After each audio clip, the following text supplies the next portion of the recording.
At first, all I saw was a dimly lit room filled with people and music playing in the background. The camera panned and my heart stopped. My wife Sophia was giving a lap dance to another man. I could not breathe.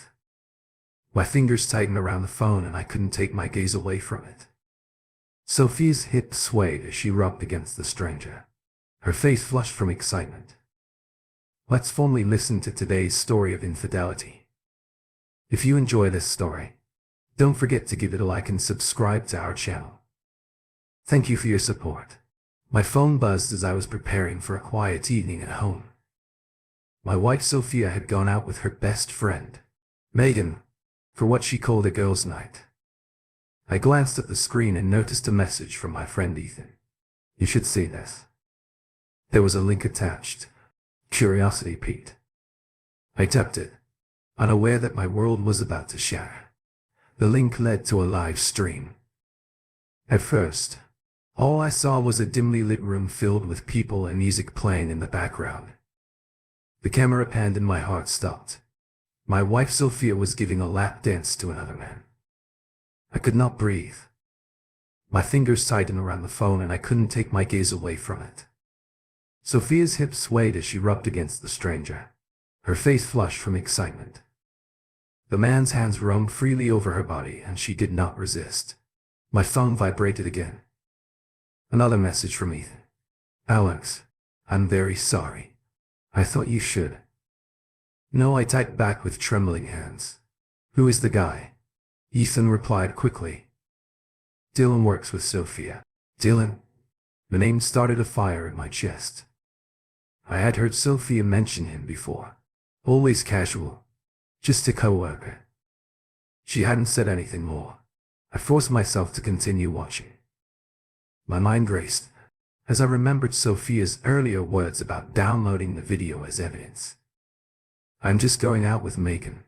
She had said this while kissing my cheek. Honey, don't wait up. The light burned like acid in my throat. I watched Sophia lean in close to Dylan and whisper something in his ear that made him laugh. My stomach churned. I needed to know where they were. I analyzed the video looking for clues. In the background I saw a neon sign, the Blue Lagoon. I recognized that club. It was downtown, about 20 minutes away. Without thinking, I grabbed my keys and drove towards the door. My mind raced with questions. How long was this going on? Was this my first encounter with them, or was it just the first time I'd seen them? As I sped towards the club, the streets blurred together. My hands gripped the steering wheel so tightly that my knuckles turned white. I kept seeing Sophia's face flushed with delight as she danced for Dylan. When I arrived at the Blue Lagoon, I sat in the car for a moment trying to calm my racing heart. Part of me wanted to turn around and go home, pretending I had seen the video, but I knew I couldn't. I had to face this, head on. I got out of the car and walked to the entrance. My legs feel like lead. The bouncer looked me over and nodded, allowing me to enter without saying anything. The nightclub was packed, bodies pressed together on the dance floor.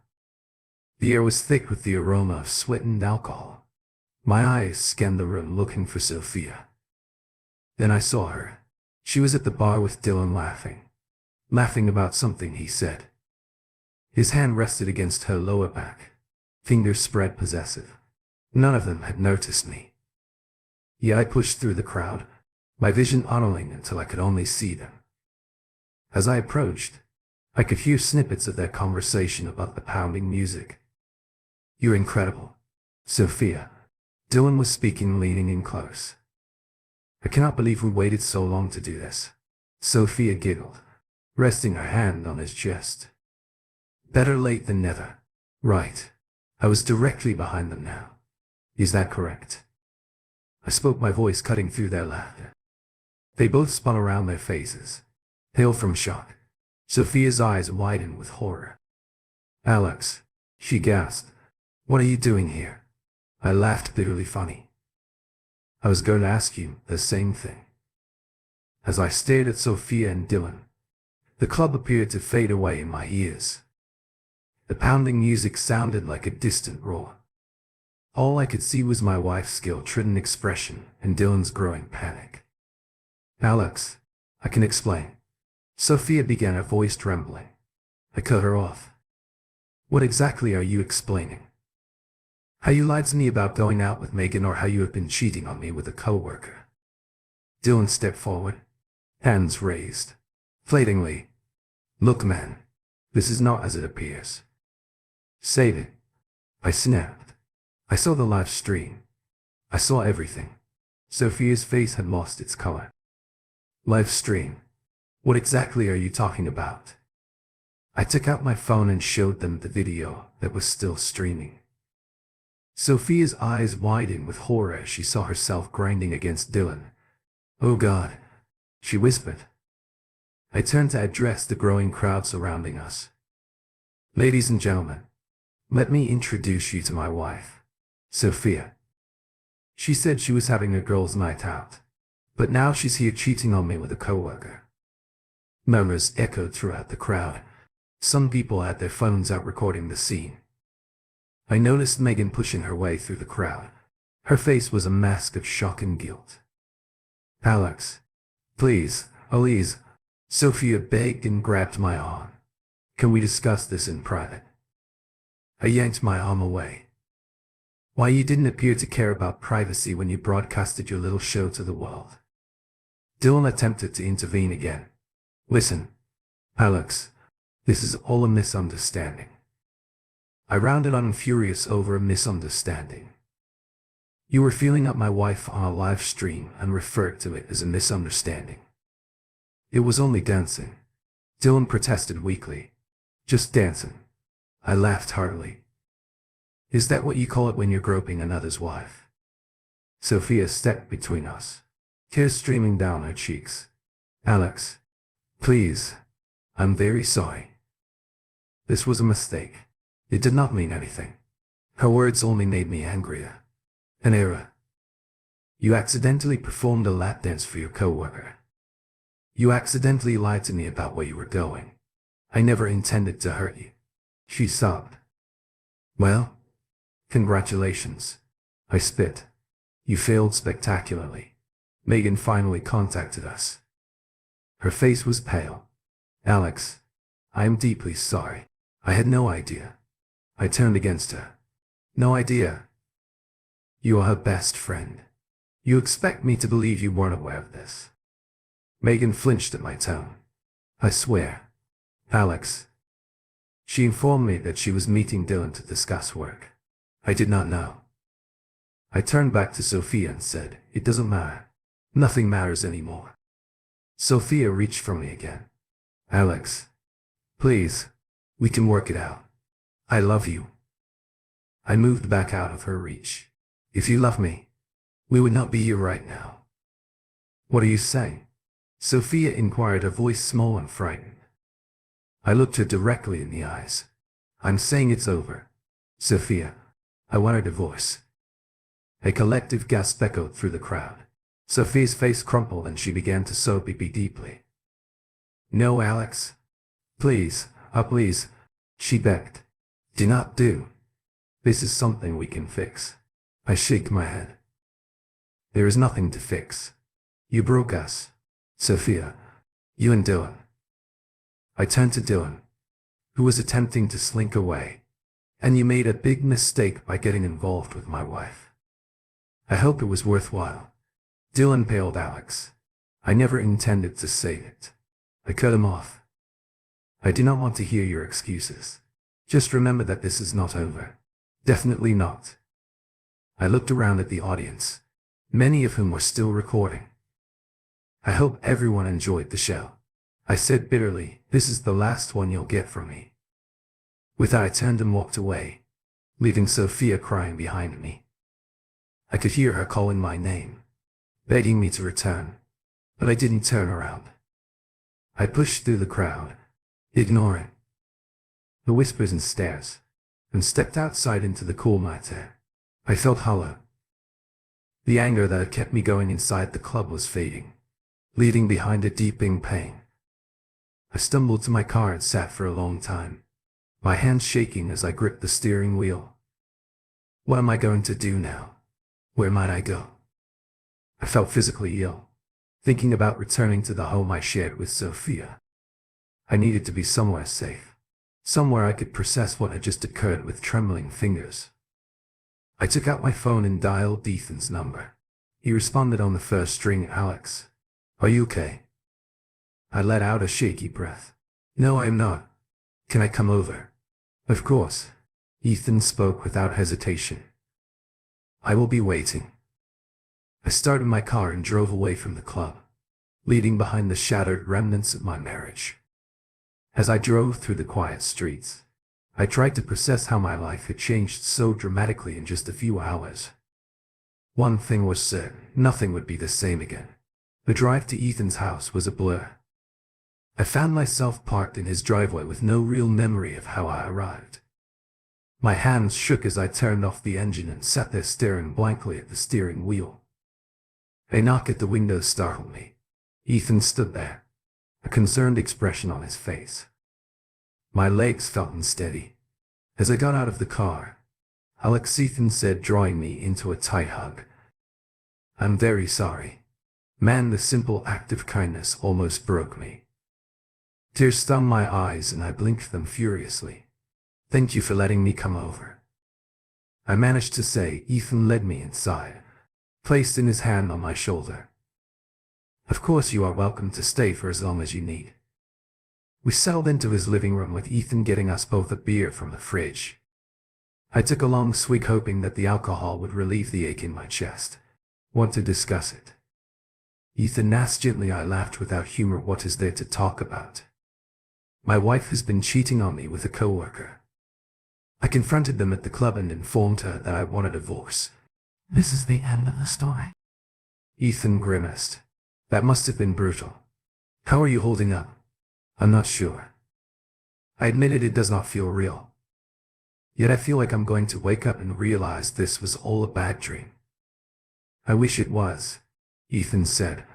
But you know I am here for you. Right? Whatever you need." I nodded. I am grateful for his support. "Thank you, Ethan. I'm not sure what I would do without you."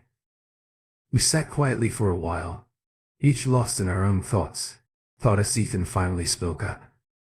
"You know, as your friend, all I want to do is punch Dylan's lights out. But as your lawyer, I must advise against it." Despite everything, I felt a small smile tugging on my lips. "Are you offering your services?" Ethan nodded seriously. "Absolutely. We need to start thinking about legal ways to protect you. The divorce, the division of assets, all of that. The reality of the situation began to set in God. I hadn't considered any of that yet. That's why you have me," Ethan explained. "We will take it one step at a time. We'll start gathering evidence tomorrow. That live stream video will be crucial." I nodded, feeling more grounded as a plan began to form. "What do you think my chances in the divorce are?" Ethan leaned forward, his face serious. "Given the evidence, we have pretty good." Sophia was obviously in the wrong here. However, we must approach this with caution. No confrontations or threats. We play by the rules agreed. I said I just want to get this over with as quickly and cleanly as possible. We spent the next hour discussing strategy with Ethan, explaining the legal process and what to expect in the coming weeks. It was overwhelming, but having a plan kept me focused and prevented me from falling into despair. As the night progressed, exhaustion began to creep in. Ethan noticed that I was struggling to keep my eyes open.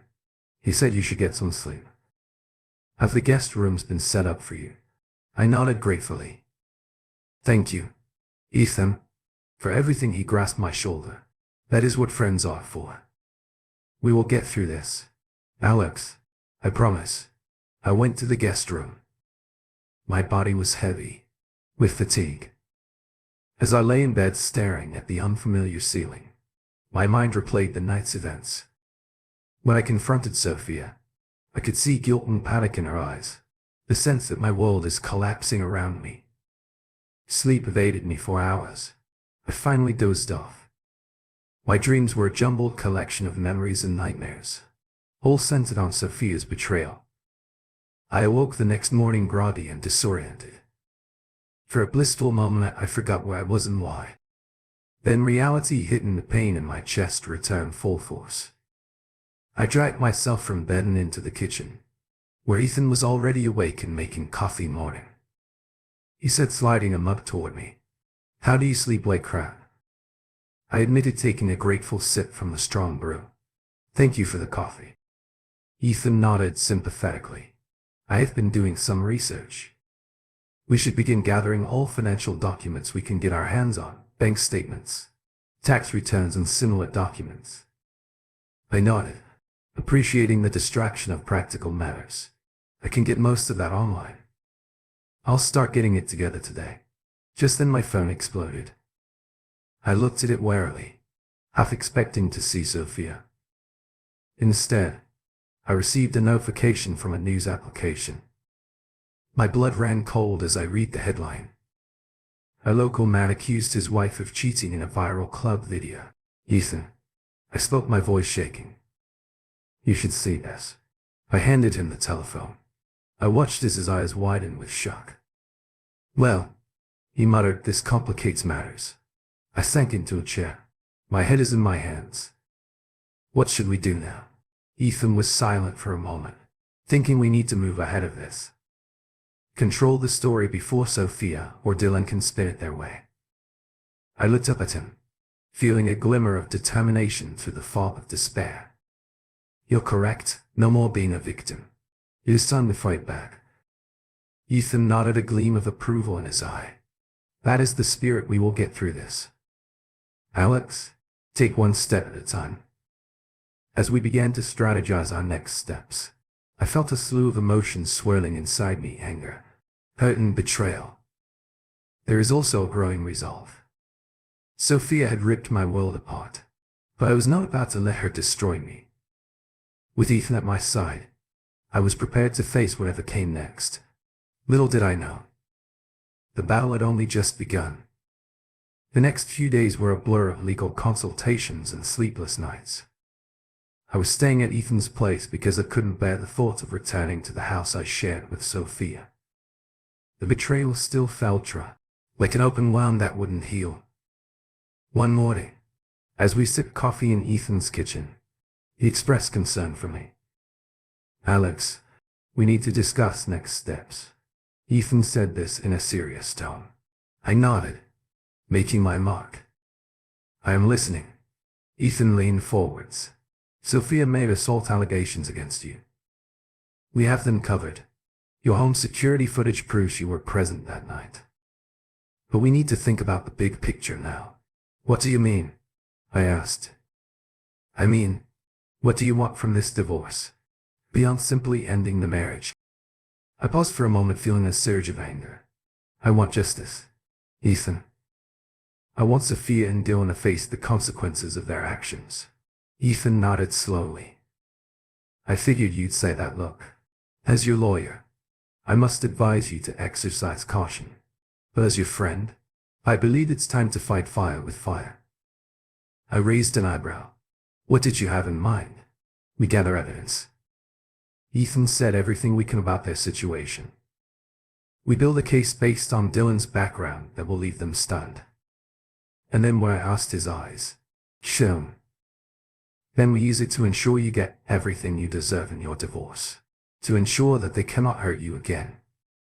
I felt a spark of hope, for the first time in days. "Where do we start?" "First," Ethan stated, "we need more intel. I was thinking we could bring in your cousin, Olivia. She's a private investigator." "Correct." I nodded. Yes, she is. Do you think she shall help?" "There's only one way to find out," Ethan said, sliding his phone towards me. "Give her a call." I called Olivia's number. My heart is pounding. She picked up on the third ring. "Alex, is everything all right?" Olivia's voice was full of concern. "Not really," I admitted.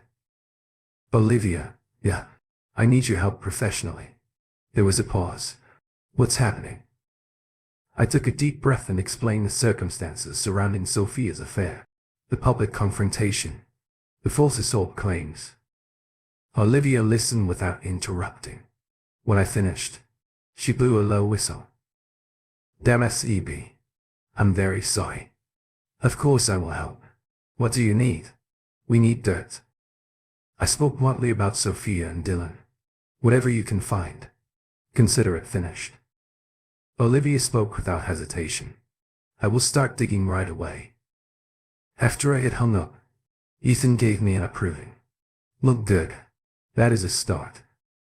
Now let's talk strategy. We need to hit them where it hurts their careers. I spoke. Suddenly they worked together. Right. That has to be against company policy. Ethan snaps his fingers.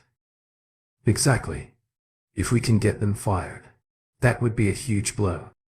Furthermore, it will look bad in the divorce proceedings. We spent the next few hours outlining our strategy for attack. By the end, I felt a grim sense of accomplishment. Are you sure you want to go through with it? Ethan asked. Once we start, there's no turning back. I met his gaze steadily. I'm sure they made that decision. They now have to deal with the consequences. Ethan nodded. Okay. Let's get to work. As we began gathering evidence and making calls, I experienced a range of emotions, including anger, hurt, and a growing sense of purpose. Sophia and Dylan had no idea what was on their way. A week into our plan, things were moving faster than I had anticipated. Olivia had provided us with a wealth of information, and I were prepared to make our move. Are you ready for this? Ethan inquired as we sat in his office about to make the call. That would change everything. I took a deep breath, as prepared as I will ever be. Ethan dialed the number for Sophia and Dylan's company and placed it on speaker. A receptionist responded, "Hello. I would like to speak with your human resources department." Ethan spoke smoothly. It concerns a sensitive issue involving two of your employees. We would transfer to H. or Janet. A woman joined the call. This is Janet from Human Resources. How can I help you? Ethan cleared his throat. Janet. I am calling to report a serious violation of company policy. It includes Sophia Bennett and Dylan Lawson. There was a pause. I see. Could you please elaborate on the nature of this violation? Certainly. Ethan stated that we have evidence of these two employees engaging in an inappropriate sexual relationship, including public displays that have harmed the company's reputation.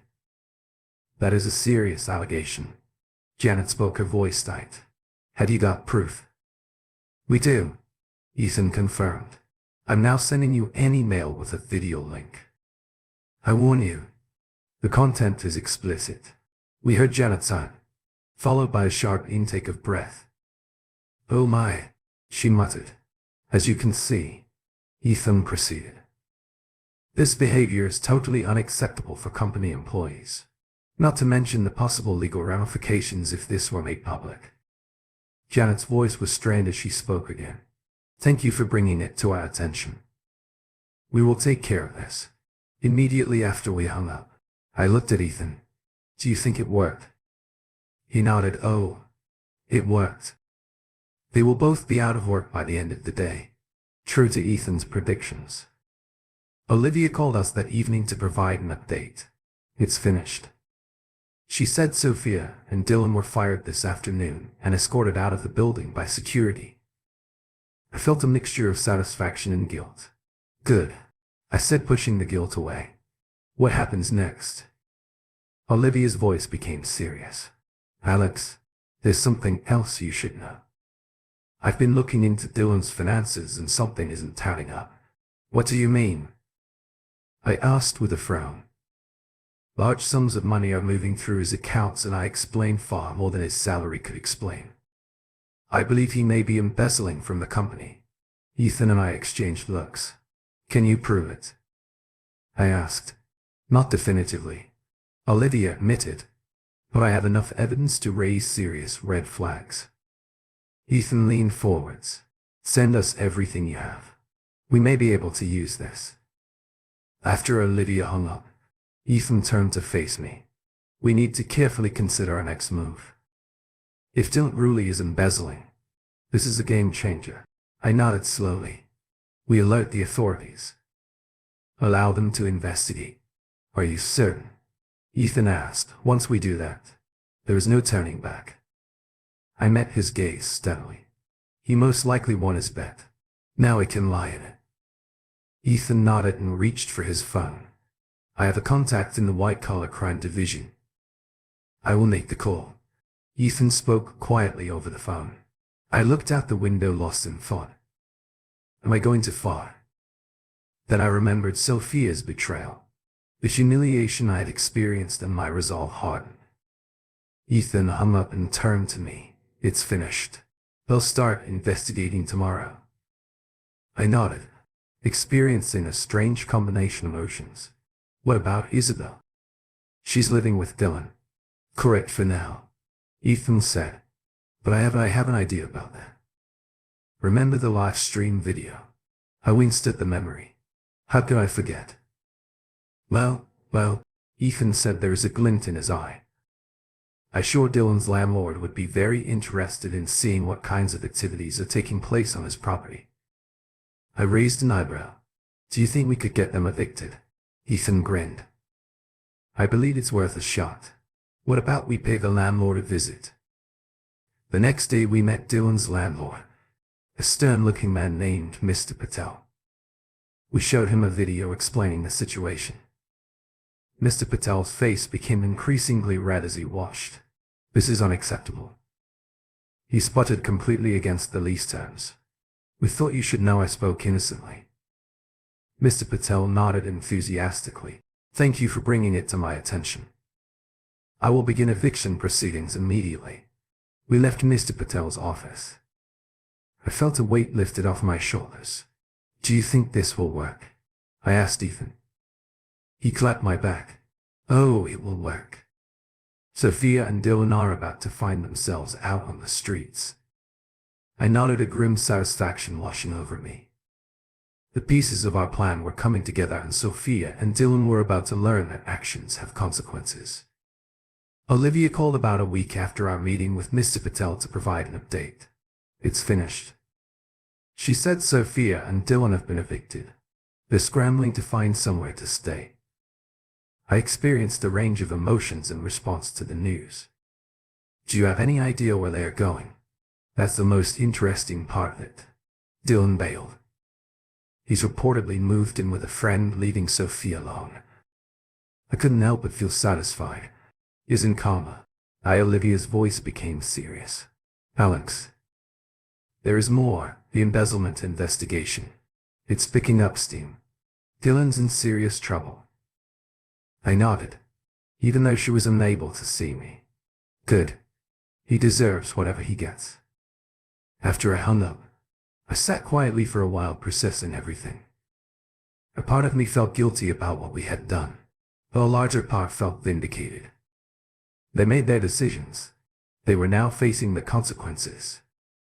My thoughts were interrupted by a knock on the door. When I opened it, Ethan looked grim. He stated unequivocally, "We have a situation." I frowned. What's happening? Ethan sighed. Isabel is outside. She wants to speak to you. My heart raced. But why? She claims she has nowhere else to go. Ethan explained she's asking to stay here. I shook my head vigorously. No way. Absolutely not. I agree, Ethan said. But this could be an opportunity. I raised an eyebrow. What do you mean? Ethan leaned in closer. Assault allegations. We could get her to recant on camera. I thought about this for a moment. It was manipulative. Sure. But after everything Sophia had accomplished. Okay. I finally said it. Let's do it. Ethan nodded. I will set up the ring camera. You speak to her. A few minutes later, I opened the front door and see Sophia standing there, disheveled and desperate. Alex, she spoke, her voice breaking. Please, I need your assistance. I resisted the urge to comfort her. What do you want, Sophia? She looked at me with tears in her eyes. I have nowhere to go. Dylan? He left me. Please, oh please, may I stay here only for a few days? I crossed my arms. And why should I help you after all you've done? Sophia's shoulders slumped. I know I harmed you. I sincerely apologize. Alex, I will do anything. I will even drop the assault charge. I raised an eyebrow. You made up the assault charges. You mean? She nodded miserably. Yes, I did lie. You've never touched me. I was only angry and scared. Say it again. I said, my voice harsh for the record. Sophia appeared perplexed but complied. I lied about being assaulted. You've never hurt me. Alex. I made everything up. I nodded, feeling both satisfied and sad. Sophia, thank you for telling the truth. But you cannot stay here. Her face wrinkled. But where should I go? I shrugged and tried to ignore the pain in my chest. That isn't my problem anymore. You made your decisions. Sophia, you now have to live with them. As I shut the door on her tearful face, I felt a strange mix of emotions. Part of me wanted to take her in and comfort her, but I knew I couldn't. That chapter of my life had ended. I turned to see Ethan watching me. His expression was one of approval. You did well, Alex. That confession was just what we needed. I nodded, suddenly exhausted. Yeah.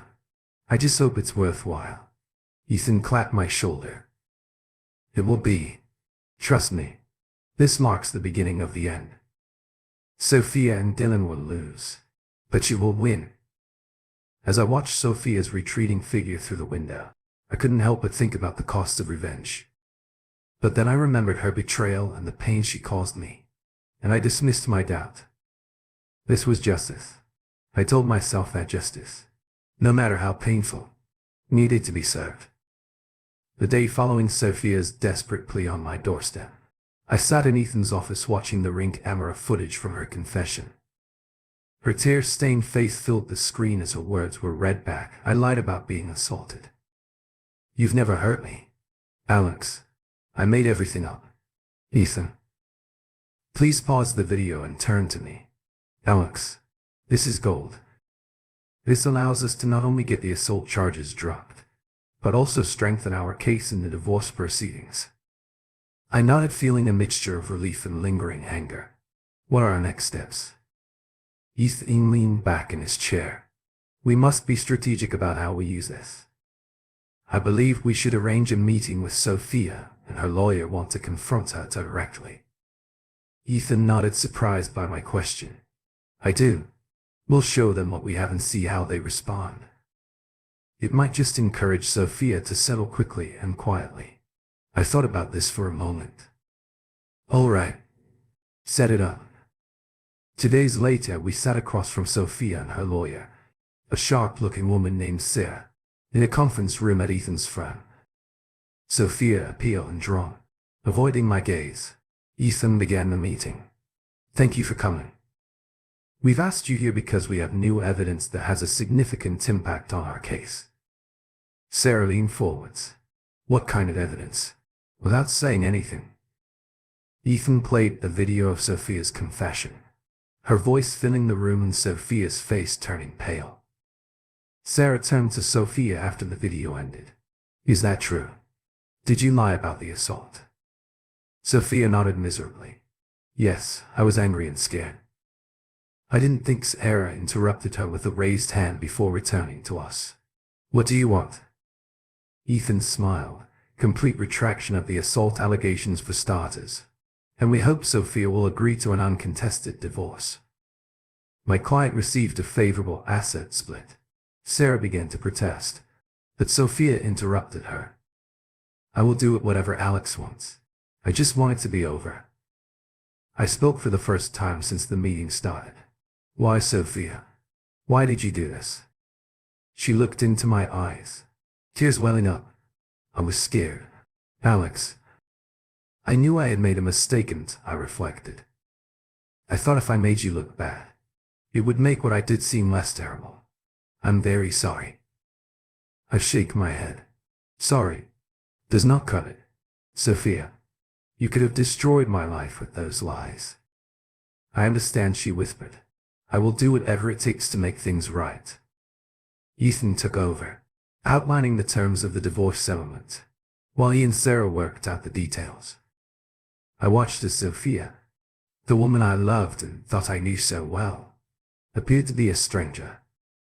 When the meeting ended, Sophia attempted to speak with me. One last time. Alex, I raised a hand. Don't. It is over.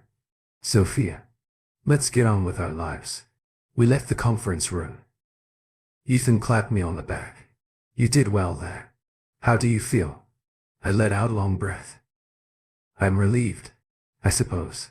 Are you ready for this to be over? Ethan nodded. We're almost there. Only a few more steps and you'll be free. We walked out of the building. I felt a weight lifted off my shoulders. The end was within sight, and for the first time in weeks, I felt hopeful about the future. The weeks following Sophia's confession were a blur of legal proceedings and paperwork. Ethan worked tirelessly to build an ironclad case using the confession video and other evidence we gathered.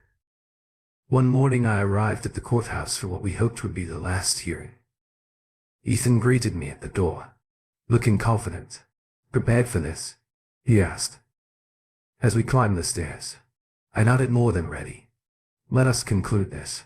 Inside we took our seats. Sophia and her lawyer sat on the opposite side of the courtroom. Sophia looked small and defeated. The judge entered and the proceedings began. Ethan presented our case methodically, outlining the evidence, the live stream video security footage from his home and Sophia's confession. I observed the judge's expression as the confession was read in court. His expression hardened as he heard Sophia confess to her lies. After the video ended, the judge turned to Sophia. Mrs. Bennett, have you anything to say about yourself? Sophia said, her voice shaking. No, Your Honor. Everything in the video is true. I lied about the assault and I deeply regret it. The judge nodded solemnly. Very good. In light of this evidence, I dismiss all charges against Mr. Bennett. Furthermore, I am granting the divorce as requested with the asset division outlined in the settlement. He turned to face me. Mr. Bennett, you are free to leave. The false allegations made against you will be removed from your record. Ethan shook my hand and relief washed over me. Congratulations, Alex. It is over. As we exited the courtroom, Olivia was waiting for us. How did it go? She inquired anxiously. I couldn't help smiling. We won. It's finished. Olivia hugged me tight. I'm so glad. ACB, you deserve this victory. Ethan cleared his throat. And that is not all. I just became concerned about Dylan. We both turned towards him. What happened? I asked. Ethan grinned. The embezzlement investigation paid off. Dylan was arrested this morning. He faces serious charges. I let out a low whistle. While I almost felt sorry for him. Olivia raised her eyebrow. Almost. I shrugged. Okay. Not really. He made his decisions. As we walked out of the courthouse, I felt lighter than I have in months. The nightmare had finally ended. Ethan turned to face me. So what happens now? How does it feel to be a free man? I took a deep breath and savored the moment. It feels incredible. I feel like I can finally start living again. Olivia smiled. Well, I'd say this is cause for celebration. Dinner is on me tonight. As we approached Olivia's car, I couldn't help but feel grateful for these two people who had supported me through everything. Thank you both. I spoke suddenly. I could not have made it through this without you. Ethan squeezed my shoulder. That is what friends are for, man. We have your back. Olivia nodded in agreement. Always. ACB, now let's go celebrate your new beginning. As we drove away from the courthouse, I sensed a chapter in my life closing. But more importantly, I sensed a new beginning full of possibilities and hope. 6 months after the divorce is finalized, I stood in front of the mirror and adjusted my tie. So much had changed since that fateful night, when I discovered Sophia cheating. A knock on the door interrupted my thoughts. Come inside, I called. Olivia popped her head in, grinning. Are you looking sharp because you're prepared for this? I took a deep breath. As prepared as I will ever be. Are you sure about this double date idea? Olivia rolled her eyes. Trust me, Alex. Madison is great. You'll get along well together. I followed Olivia out to the living room where Ethan was waiting with a blonde woman I assumed to be Madison. Ethan made the introductions. Alex, this is Madison. Meet Alex. Madison smiled warmly and extended her hand. It's great to finally meet you, Alex. I have heard a lot about you. As we shook hands, I felt a spark of connection. All good. I hope. Madison laughed mostly. Ethan mentioned that you are a bit of a workaholic. I shot Ethan, then Claire Trader. The four of us went out to dinner. The conversation flowed easily. As the night progressed, I became drawn to Madison's warmth and quick wit over ERT. Madison turned to face me. So Alex, Olivia mentioned that you've had a rough year. How are you doing today? I sincerely considered the question. I feel better than I have in a long time. My divorce was difficult, but it taught me a lot about myself. Madison nodded sympathetically. I can relate. I had a bad breakup last year. It takes time to heal. It does. I agreed. But I'm ready to move forward.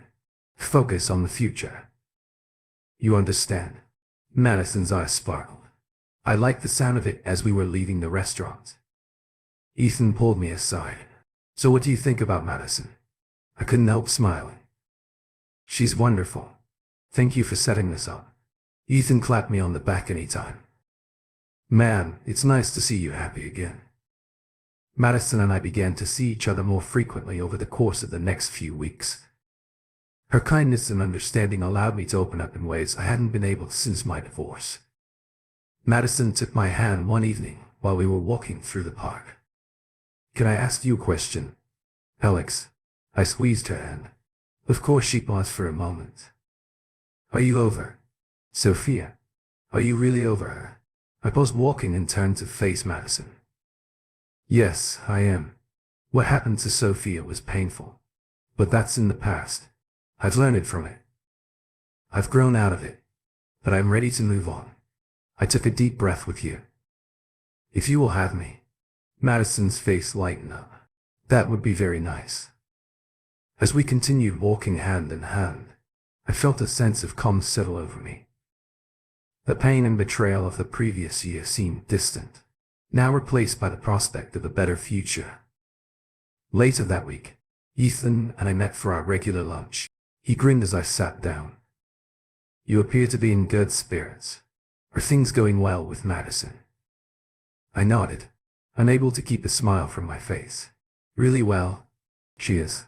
She's amazing. Ethan leaned back, satisfied. I'm glad to hear that. Alex, you deserve to be happy. Thanks. I said, you know, I've been thinking a lot about what happened to Sophia, the entire divorce. Ethan raised his eyebrow. Yeah, how about it? I took a sip of water to gather my thoughts. I believe it made me stronger or wiser. Maybe I now understand what I want and what I will not tolerate. Ethan nodded in approval. That is growth, my friend. You have come a long way. We finished our lunch. I felt overwhelmed with gratitude for everything I had been through. The betrayal, the pain, the legal battles had all led up to this point. I was free. I was happy, and I was ready for whatever the future held. That evening, as Madison and I prepared dinner in my kitchen, I noticed her laughing at one of my terrible jokes. In that moment I knew for certain that the worst was behind me. I'd come out of the ordeal stronger and wiser, with friends like Ethan and Olivia by my side and the prospect of a new love. With Madison, I faced the future with optimism and enthusiasm. The chapter with Sophia was concluded. I knew one full of hope and joy was just beginning. Here is the next story. Everyone went silent when I became defensive about my phone, which kept buzzing. He stood up and it all started when I made myself appear suspicious to my husband by refusing to show him my phone. I understand how bad it sounds, and believe me, it wasn't great, but it didn't seem like a big deal at the time. In retrospect, it was clearly a big deal.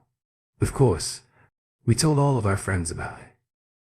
What was once a private matter between us quickly became a topic of discussion in our circle, and I felt the weight of their judgment, even if it wasn't spoken. To give you some context, my name is Kat and I am 32 years old. About 5 years ago I met my husband, Tom, who is the same age as me, at a party for mutual friends. Before I get into the story of our inevitable unraveling, it's critical to understand how our story began with so much promise and how we came to such a low point in our marriage. That night when I met Tom, I didn't expect anything extraordinary to happen. You know, the kind of gathering where you expect nothing more than small talk, a few laughs and perhaps a couple of drinks. I had arrived with no real expectations, just wanting to unwind after a long week. The party was held at a friend's house, a familiar setting and familiar faces, but as I looked around the room I noticed some new ones. Tom was one of the unfamiliar faces. I recall the first time I saw him standing near the kitchen, casually leaning against the counter with a drink in his hand. He was having a conversation with a group of people I did not know, but something about him drew me in. He exuded effortless confidence, which was difficult to ignore. It wasn't arrogant confidence that repulsed you, but rather the kind that drew you in. As the night progressed, I began to gravitate toward the person who wears it. So naturally I wasn't sure if it was deliberate or simply the natural flow of the party. But before long I was standing near him, attempting to catch snippets of his conversation. I wasn't sure what I was waiting for, a pause, a chance to jump in, or maybe just so he'd notice me. Then it happened. He turned to me with a genuine smile that made my heart skip a beat. That was the first time I sensed a connection, an unspoken spark that set everything in motion. We began talking, and from the first exchange it felt natural, as if we had known each other for years. He inquired about my job, hobbies, and the typical small talk that comes with meeting someone new. However, with Tom, it did not feel forced or awkward. Instead, it felt like a conversation we both wanted to have, as if we were discovering something together, even in the simplest of subjects. That night we laughed a lot. His sense of humor matched mine perfectly, and by the end of the night I was surprised by how at ease I felt around him, how much I liked him. After just a few hours of conversation, before we left, we exchanged numbers. It wasn't one of those casual, let's stay in touch conversations that you know will go nowhere. There was a mutual understanding that this was the beginning of something, even if neither of us said it out loud. The next day, I was still thinking about him when his text came through, asking if I wanted to grab coffee sometime. I didn't hesitate to say yes. That coffee date turned into more dates, and soon enough we were spending most of our free time together. It was like this natural progression, an effortless flow from one stage of our relationship to the next. Tom was the kind of guy who made you feel safe and cared for. Someone who paid attention to little things he remembered. Details I mentioned in passing, like my favorite flowers or how I like my coffee. And these small gestures made me fall for him even more. It wasn't long before I realized I was head over heels in love with him 2 years into our relationship. Tom proposed. It wasn't some grand over-the-top gesture. It was simple, heartfelt, and it felt right. I didn't hesitate to say yes, because I couldn't imagine my life without him. Our wedding was beautiful, surrounded by our closest friends and family, and for a while everything felt perfect, like we were living in a dream. But dreams don't last forever, and neither did our honeymoon phase. After 4 years together, I started to notice a change in Tom. It wasn't sudden or dramatic, but a gradual shift that I couldn't quite put my finger on. He seemed to get bored, but I couldn't pinpoint exactly what had changed or why. There wasn't a typical scenario where one of us was working too much, causing the other to feel neglected.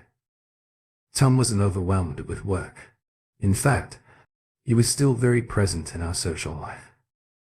He enjoyed being around our friends, and he still remembered the special dates, giving me thoughtful gifts on my birthday and our anniversary.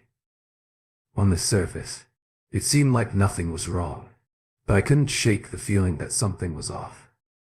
Tom started to avoid spending time with just me. Whenever I suggested going out, whether it was to a new restaurant or just for a simple walk, he'd always suggest inviting our friends along. At first I didn't think much of it. I liked our friends and I enjoyed spending time with them too. But then, on Valentine's Day, he suggested we celebrate with our friends instead of having a night just for us. That's when I knew something was definitely wrong. How could that not be weird? Our communication had shifted to, or rather it had deteriorated. Tom became more withdrawn and I felt like I was constantly walking on eggshells around him. There was this unspoken tension between us, and it only grew stronger each time I tried to address it. Whenever I brought up my concerns, he brushed them off, telling me I was overreacting or being paranoid. He said it so casually, so convincingly that part of me wanted to believe him. Maybe it was all in my head, just the natural ebb and flow of a long-term relationship where the initial passion fades, leaving behind a quieter, more stable love. But another part of me couldn't shake the feeling that there was more to it. I'd lie awake at night, staring at the ceiling, replaying our conversations in my head, trying to figure out where things had gone wrong. I started to blame myself, wondering if I was doing something to push him away, if I had somehow caused this distance between us. The more I thought about it, the more I questioned everything: our relationship, our future, and whether we could ever get back to the way things used to be. On a regular afternoon, after I had lunch and was only waiting in line for my cup of coffee to get back to the office, I ran into Chad, my ex-boyfriend, inside the coffee shop. We were both waiting for our orders and couldn't really do anything but catch up on each other's businesses. A quick overview of my relationship with Chad. We were together for 5 years. His family loved me. My family loved him. We lived together, even had a dog together. Our relationship was pretty great, but Chad decided to take a PhD in Europe. I had other career plans and decided not to go with him, even after insisting for months for me to join him. We broke up nicely and I never regretted this decision. I didn't feel the same way about him as I did about Tom. I might not have met him if I had left with Chad, so in the end everything turned out perfectly. I had no hard feelings about how we ended, and I wasn't sure if Chad agreed. Our conversation was pleasant. It turns out, he is back in our city working on a research project. He seemed even more intelligent than before. I suppose earning a PhD does that to you. After we caught up with each other, a large silence separated us in line. I mentally wished that my coffee would be ready soon, and then he asked a question that, based on his tone, had been on his mind since he saw me there. So how is married life going? My sister told me after receiving your invitation that I didn't hear from you again. It's good. It gets boring at times. However, having someone available at all times is beneficial. He appeared sad and said nothing. Then I asked, how about you? Do you have anyone? Well, it's complicated. I have a child, but Noah's mother and I are no longer together. I nearly gagged for some reason. I wasn't expecting it, but I didn't let him know by asking how old his child was. He responded, I'm only 2. That boy is my everything, seriously. We were overjoyed when we found out we were pregnant, but it was a chaotic period. Our relationship did not survive. We eventually got our orders, but Chad was telling me about his ex, which piqued my curiosity. So we got a table and put those years in perspective. It turns out he never married the mother of his child.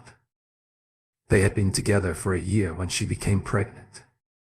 Both of them were very excited about it, but his ex has a mental health condition that she was admitted to a clinic to try to manage.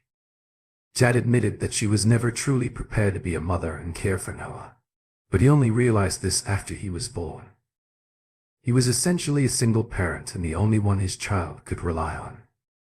I shivered as I listened to my ex-boyfriend discuss his parental duties. For some reason, it made him even more appealing.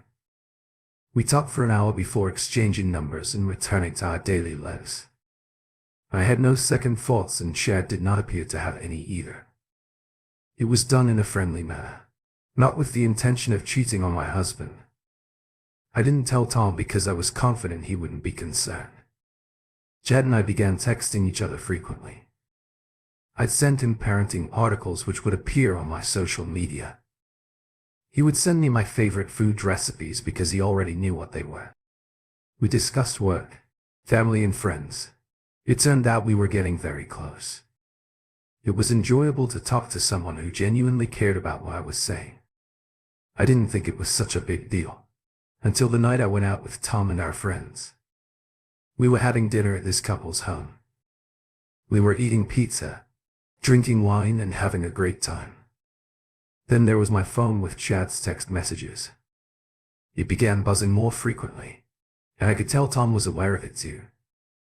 I've always been the type of person who keeps their phone nearby. It's not like I'm hiding anything well, nothing major, but I'm a private person. However, Tom has never been the type to pry. He had never asked to see my phone before and I never felt the need to hide it from him. But it started buzzing while we were eating dinner. Tom glanced over at it and I felt a wave of anxiety wash over me. I reached for it faster than I should have, pressing the screen to prevent it from turning on. He noticed. How could he not? I only skimmed the screen with my eyes and noticed a few of Chad's messages. He was venting about the recent incident with Noah's mother. "Who is that?" Tom inquired, trying to sound casual, but I could detect suspicion in his tone. I said just a friend too quickly and I could see doubt in his eyes. "I know how it looks. I know what you're thinking. I'm guilty and I'm hiding something. And perhaps I am. But it's not as you think." The problem was that the more I tried to act normal, the more I appeared suspicious. Tom said nothing else at the time, but I could sense the tension between us. It was as if this invisible wall had appeared overnight and neither of us knew how to take it down. I spent the majority of the dinner telling myself it was nothing, was overreacting. But deep down I knew something was wrong. It became worse several hours later. Every time my phone buzzed, I felt the same anxiety and I knew Tom could feel it as well. He began to pay closer attention to me, as if he was waiting for me to make a mistake, so he could ask me directly what was wrong. And the more he watched, the more I suspected I had something to hide. Even if I don't, we'd all finished eating. Everyone was there. Who knows how many glasses of wine. Then my phone vibrated again. Tom's gaze fell on me immediately and I felt a knot in my stomach tighten. I tried to ignore it and act as if everything was fine, but I could see suspicion in his eyes. I knew I needed to do something, say something to calm him down, but the words wouldn't come. I was frozen, caught in a moment when everything could either return to normal or spiral out of control. But then it buzzed again, and Tom couldn't wait any longer.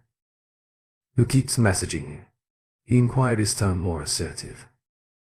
This time my heart raced and my palms sweated as I tried to think of a solution that wouldn't make matters worse.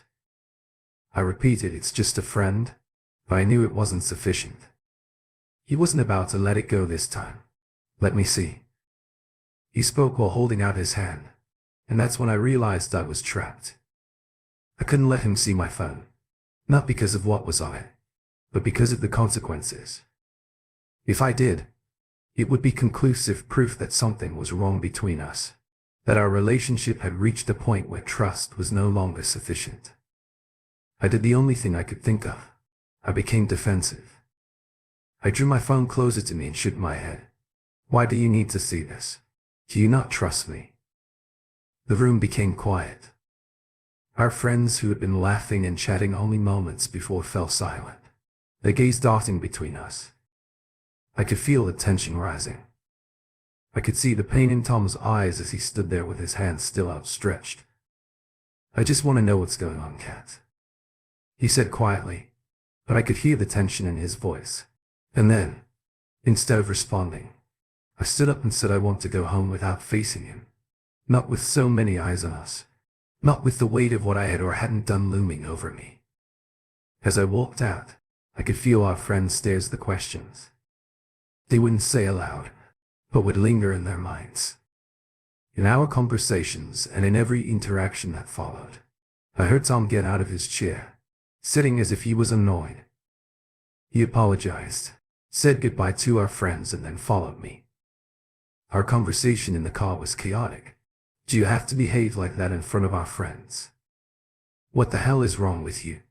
Tom said this while starting the car. I rolled my eyes and responded. I wasn't the one who caused a scene over a phone. He looked at me as if he intended to kill me. Are you going to tell me who the hell is texting you? Jesus and Kat. Are we the type of couple that fights over this? Can't you be honest? I told you it's only a friend. I spoke in a loud voice. Who is your friend? He asked and I fell silent. He asked me again. I sighed and responded, it's Chad. Who is Chad? He appeared confused. Then I told him it was my ex-boyfriend and he remembered where he learned that name. We accidentally met at a coffee shop the other day. After that we began texting, but it is literally nothing. We talk about food and kids, as he has one. Tom was the one who became silent. He tapped his fingers against the wheels as if he was thinking about it. I'm not comfortable with this. Do you know how difficult it was for me to win over your family after that guy? I do not want you talking to him. He was actually correct. My family never agreed with my decision to stay here and break up with Chad. They thought he was ideal for me. Their hopes that I would return to him were maintained until I began dating Tom. They assumed he was just a rebound, even though I met Tom a year after Chad and I broke up, and he used to tell me there was still time to go to Europe after Chad. It was understandable that Tom disliked him, but I was upset because of the rude way he spoke to me. It was unnecessary. I remained silent until we arrived home. I went straight to our room, grabbed a small bag and began removing clothes from the closet and placing them in it. Where are you going? Tom asked, and I answered in my mother's house. Seriously, because of something so stupid. He said something that made my boil. Yes, Tom. You know what? I don't feel comfortable talking to you. Your wife. As if I had cheated, or perhaps your property. As if you have the right to violate my privacy whenever you want. And if I find it strange, you can simply yell at me. I dislike that. So when I return tomorrow, I hope you're not a jerk anymore. He just remained silent. I made it downstairs to our garage, but when I looked at my car I realized I was too drunk to drive. I'm not sure exactly why. I don't think I even considered it at the time. But I called Chad. I asked if he was available at the time because I was not feeling well and needed company. He stated that he had just returned home after going out with his friends. Noel was with his parents and he invited me to his apartment. He said he'd offer to pick me up, but his beers were preventing him from doing so. I'm not sure how I ended up in Chad's bed, but I know the guilt was immediate. I awoke, tangled in the sheets, the consequences of a mistake weighing on my conscience. Chad was still sleeping beside me, appearing calm and unaware of the storm brewing inside me. I felt sick to my stomach, not from the wine, but because of what I had done. I left without waking him up and called an Uber. The drive back home seemed endless. Each passing mile was filled with self-loathing and fear. I couldn't stop replaying the night in my head, how my anger and frustration with Tom had driven me to do something so reckless.